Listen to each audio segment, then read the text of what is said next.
What do you think about youth provisions or services in this area or in the area you represent? Like how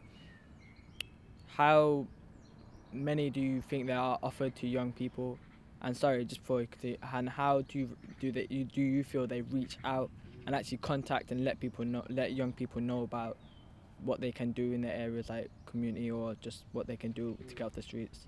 I mean, I think that's a really interesting question. When we were campaigning before the general election, lots and lots of people said to me, there's nothing for young people to do. Actually, most of the people who said that weren't young people. They were their parents or their grandparents or their neighbours, and they were obviously really concerned. And we know that a lot of youth facilities did get closed down or weren't properly funded by the council. So there is a shortage of places and activities in some parts of the constituency. But I think it's really important that we find out what it is that young people actually want.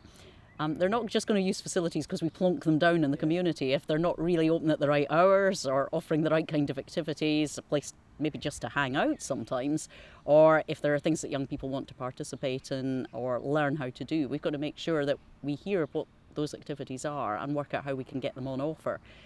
And I think we've got to make sure that we reach out to all young people. You know, as I've said, young people are just as individual and different as anyone else. So it's not one size fits all. We've got to have different kinds of activities for different people, and we've got to make sure they're available in the right places, they're available at the right times of day, and that people feel welcome, that there are no cliques or you feel you can't get in, no bullying, no intimidation, that it's a place where everyone can just be themselves.